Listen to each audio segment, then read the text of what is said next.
Now here's a fun problem that we can solve using systems. They're called mixture problems.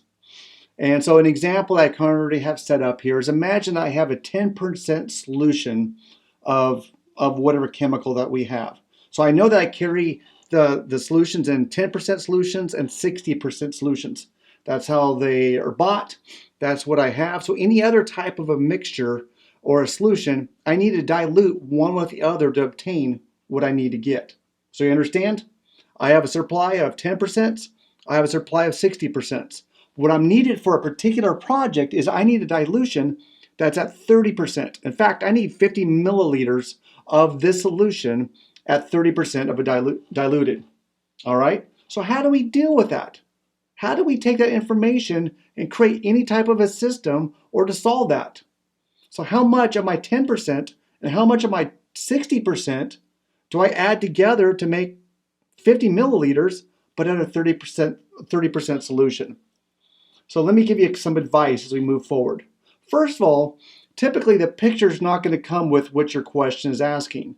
So read your question carefully, then build the picture. Picture. Build your picture. Build your drawing.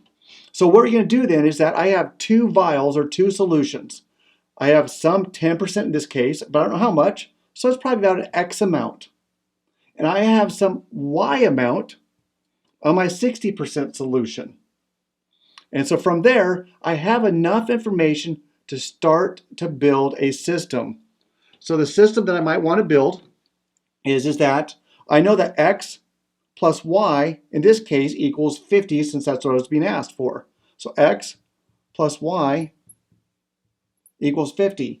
Now there's lots of X's and Y's that make that true. That's why it's difficult to solve one equation with two unknowns. So I need to find another equation so I can find the one value of X and the one value of Y to make everything here satisfactory. So how can I use the solutions to help me?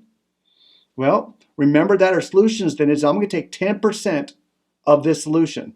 So that's 0.1 of X. Plus 60%, not just 60%, but 60% of that solution, which is 0.6y. And then lastly, I have 0.30 or 30% of 50 milliliters or 0.3 of 50. So from there, if you're able to make that transition, you now have created a system, two equations and two unknowns. And from there, it should be solvable. So the first thing I'll do to solve it in this particular one is I'm not a fan of fractions. So first of all, I'm just going to multiply that first one by a 10. Or the second one by a 10. So now I have an X plus Y equals 50. And I have an X plus a 6Y equals a 3 times a 50.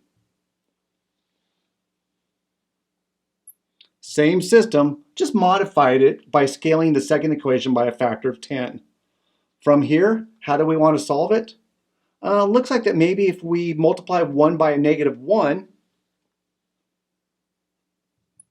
through, we'll get the x's to cancel out. So negative 1 times an x, I'm just going to start up here. So it makes a negative x minus a y equals a negative 50. The second equation, I'm not modifying it at all, so it's x plus a 6y equals 150. Add these two together, or let me make sure I still have a system working here. Add them together, I have a 5y equals 100, and y equals 20. So does that help me find out anything? How much? Yeah, I know I now need to have 20 milliliters of my 60% solution. How many milliliters of my 10% solution do I need? Well, let's substitute this value into this equation right there. And then that would become x plus my y, which was 20,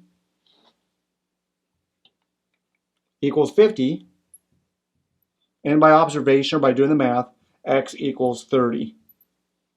So solving this mixture problem based on the criteria, I need to have 30 milliliters of my 10% solution, 20 milliliters of my 60% solution. And if I mix those two together in that quantity, that's going to produce 50 milliliters at a 30% solution. Now these mixture problems, they are kind of fun. To help you have more success on them and not get frustrated or discouraged, draw a picture. The picture always helps, or at least always helps me. You know you're going to have some quantity plus another quantity equaling your total quantity. That's where the first equation comes from. The second one then comes from how much of a solution of that quantity. So make sure you put your 10% or whatever value, but make sure you put it with the X. It's 10% of that solution. It's 6% of that solution. If you lose those values or those variables there, your system crashes. So hope that's a little helpful for you as you can learn to solve some mixture problems.